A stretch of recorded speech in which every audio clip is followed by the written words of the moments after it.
Good day, sir. Viewers, if you are watching, click on the like button, drop your comment and share this program to others. Trump vows to defend Christians in the whole world.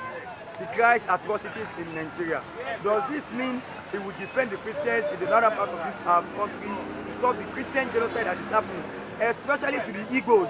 What do you have to say about this? No, they never see it coming, but that has become a reality. On this platform, we have discussed severally the consequences of a government not being too active jihad, and that jihad is targeted on the southern part of the country. You can see the argument up and down that the north, the Nigeria is going to be divided between the south and the north. Or even though those kind of statement is already fomenting certain policies, in United States of America currently now, where there is plan, to put Nigeria aside into southern Nigeria and of course northern Nigeria. The southern Nigeria has been promoted to that extent, possibly might be named Biafra at the end of the day, but the fact still remains how will the southwest people look at it from that direction when trouble is coming in, like what we see happen in Sudan. Anybody that is claiming there's no genocide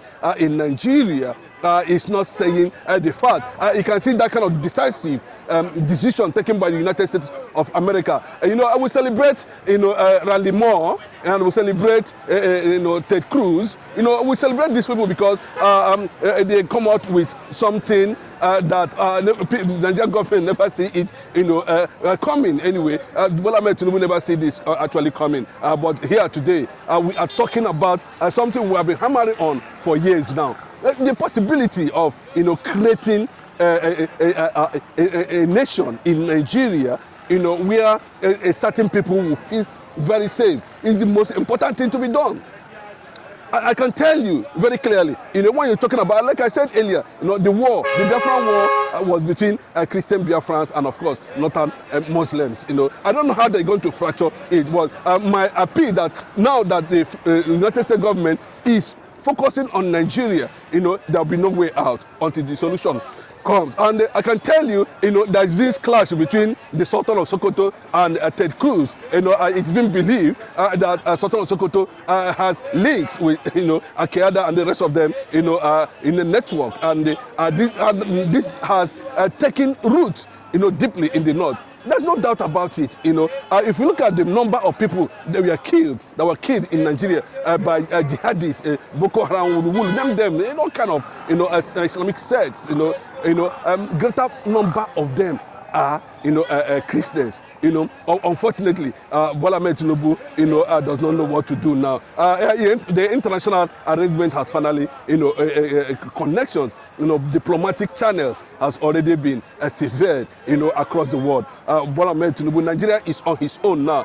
because all the American allies, are going to queue to the Nigerian, American decision, to tag Nigeria a country of concern. And what does it mean when United States of America tag Nigeria a country of concern? It means that it will get to a point where all the strategic policies will be planted completely in Nigeria, and we are going to see U.S. military presence, here in Nigeria, and there's nothing anybody can do about it. Yes, I listened to Ali Ndume. I listened to some analysts, talking about it. I listened to one Adamutu from the north. I listened to other people, making statements about what are they going to do now that it has become a global thing. And Nigeria actually has a very bad record, when it comes to human rights. And you look at the kind of word, Donald Trump used against Nigeria, the most disgraceful nation on earth. That was the called Nigeria, the most disgraceful nation on earth, most disgraceful nation on earth. What does that tell you? It talks about leadership and the consequences of re-electing. Bola Ahmed Tinubu 2027 is going to be a Herculean task. It's not going to be possible, and this actually might trigger the government of the United States, looking the other way into the Mazi Nnamdi Kanu ordeal completely, and the advancement of his, continued negotiation for his release. If you are Bola Ahmed Tinubu, to be honest with you, Nigeria is really in a tight corner. There may not be election in 2027 the way it is going, because once there is a military, U.S. military presence in Nigeria, then we were talking about, it can lead to disintegration, where Biafra as a nation might likely emerge to protect, the West African, Sahel nations. And let me give you an insight why why Biafra will be a strong ally, of the United Nations, and of course America at the end of the day, if being powered by the United States of America. We don't require anything, just one single executive order from the presidency of Donald Trump. All is settled, and that is it. There will be jubilation. And remember too, how are they going to structure it? Because the most prominent nation now, the newest nation that are gain momentum in terms of agitation for sovereignty is Biafra, and it has gotten deep within American, international, and African policies. We are seeing that advanced stage at that level, and they have been on this for a very long time. And we commend some of these people for being able to attract world attention. And remember too, a lot of people are surprised that Nigerian pastors, prominent pastors, are not saying anything concerning that, just because a Southerner of Yoruba extraction is the president. Apart from the man over there in Plateau who called on Trump on a viral video to come and rescue Christians in Nigeria. That has attracted sympathy. And where they are headed, yes, according to Ochudoma, is that the southern part of the country, the Biafran territories, let me put it that way, will be a refugee for all Christians in the west, and of course in the middle belt and in the north, and that is what we are heading to. So the disintegration and the U.S. military presence will see to a peaceful and successful disintegration of Nigeria, where everything will work towards restoration of Biafra as a sovereign entity and a deep ally of the United States of America and their coalition forces. And that's why the military need to be stationed there, and that's one of the things that Nigerian government failed to understand, that when you become a country of concern, America only is the only vector power in the world.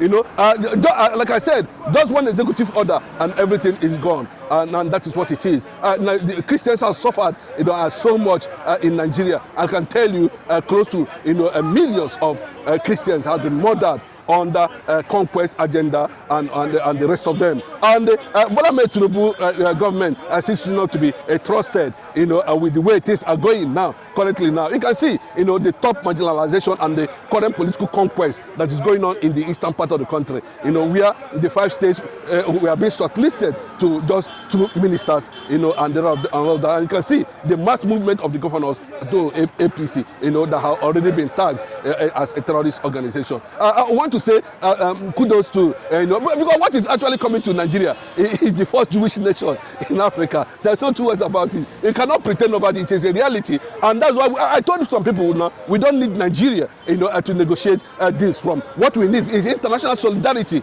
backed up by international law and international forces and powerful nations of the world, key into the reality. Well, we have died enough, and we need the world to understand at this point in time that the only thing that's left for currently now, the reason why Mazi Nnamdi Kanu is there is because of the conquest that is going on, the killing of Christians. He raised the alarm and ordered. So I don't know how that is going to come on the side of Omotosho and Mazi Nnamdi Kanu at the end of the day. But that is the game now. The United States of America, has tagged Nigeria a country of concern, meaning we are soon going to experience U.S. military presence that will see to the final disintegration of Nigeria. Viewers, if you are still watching, click on the like button, drop your comment and share this program. Do you believe, but some are saying the U.S. cannot help Nigeria without benefiting anything? Okay, let them benefit so that we'll be able to have peace. The Northern Caliphate has threatened Donald Trump already, and they're saying it very clearly. One Sharia, one Nigeria. And there's no two ways about it. That means they are ready for fight with the U.S. government. That's the truth. They are ready to question the rationale, of U.S. intervention into conflicts that have been happening in Nigeria for over 60 years now. I think it is time for balkanization of Nigeria. It is time for disintegration of Nigeria. And I can tell you there is panic everywhere in Aso Rock. The only place that are going to experience peace is the ally of the south and south part of the country, which might be seen as the major Biafran enclave at the end of the day. Nigeria will not be. The only thing is that they should make it fast, because what the northern, the middle belt have already taken a stand. That once Biafra is declared, they are going to move to where they can be tolerated. And what that means, that's the Biafran, sovereignty land and all that. Then in the southwest, the north might likely want to battle their presence, given the fact that 50% of Southwesterners are Muslims, and there is going to be a very serious battle at the end of the day. And they're saying in the next 40 years from now, the entire Southwest will collapse under Islam completely if nothing is being done. And that's what the Sultan of Sokoto is defending in their position when the American congressman, Ted Cruz, accused him of having links with Al-Qaeda and the killing of Christians. The killing of Christians is not it's not a fake story. It's a reality, and it has proof. And we are seeing that the only thing that is remaining is the target of these people is completely Biafra, and up to now they are still killing. So I want a situation where this thing can be done fast.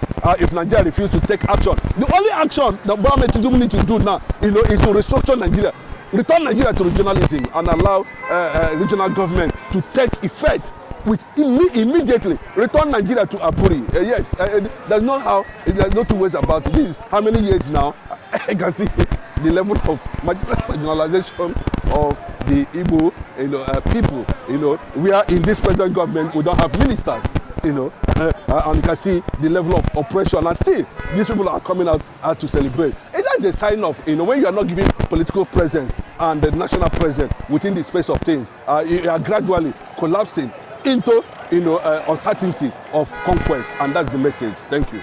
Viewers, if you're still online, make sure you subscribe if you have not also. Click on the like button and also drop a comment and share to others. God bless you and have a nice day.